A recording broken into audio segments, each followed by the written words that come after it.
Hi there, traders. This is Brad Gilbert with today's trading action. All right, now a little bit of discombobulation. The US Treasury yields just a fraction lower, but equity markets also coming off as we head towards, Trump's Liberation Day.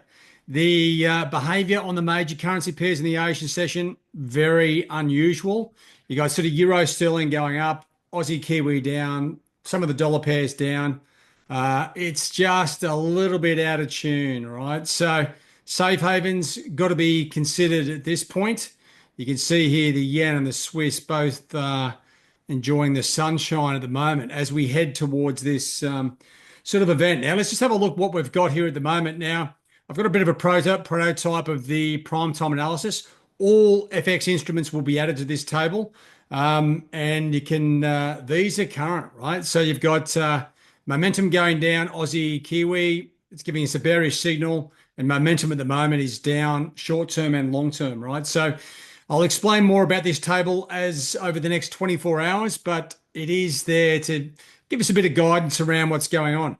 Now, we are heading, it's only sort of, mid-morning in Tokyo, right? The US yields, US equities, and the dollar are all falling, right?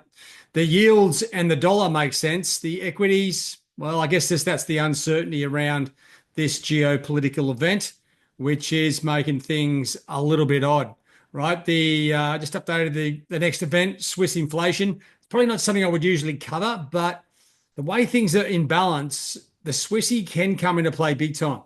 Now, currency's in the zone. Now, this is where, if you've got any sort of experience, it's a little bit confusing.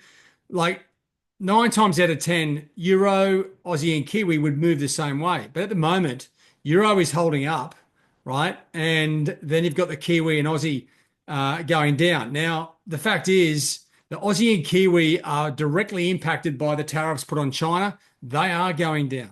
Now, today we've got RBA rate decision. No change of rates expected. There's a 27% chance that they do cut rates.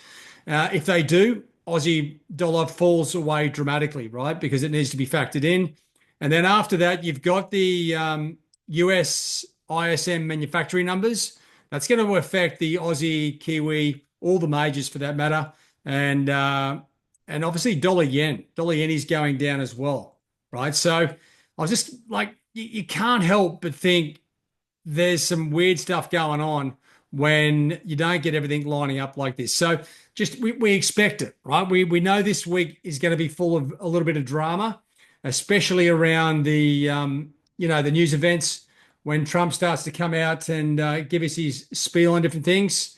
Like it's all about, like, there's so much uncertainty here, right? This is, what the Fed and all the central banks are talking about or working with is, what's happened in the past when tariffs have been applied, higher inflation, lower growth, right? So globally, everyone's like, what is going to happen here? Now, we don't know. Trump may go hardcore on the tariffs. He may pull back a bit. We don't know, right? So that's the uncertainty. We just have to wait and see. There's not a lot of sense going around, but I would be suggesting if you are looking for opportunities, look for the safe havens. They seem to be, as I said, where the action is at the moment. It's not like they're moving 100 miles an hour, but they will pick up speed if there's a lot of uncertainty, and that is going to intensify. This is like a cyclone or a hurricane coming to landfall, right? You just don't know what's going to happen. So, and the price action here on both of these instruments, not easy by any stretch. I do like the setup here of euro in particular. I still like that down, but you know what? The analysis, the objective analysis tells us at the moment it should be going up. So things are out of a line. We know it, and you just got to deal with it, right? So let's just see how it pans out. Today, I would be focusing on those ISM manufacturing numbers for sure. Let me just change screens. And so that's where a little bit of emphasis will be. We've got the obviously the RBA for those traders in the Australasian session. You could be putting in here like or get ready to sell or put a pending order, sell order 20 points below the market, right? It will not get triggered until this comes out.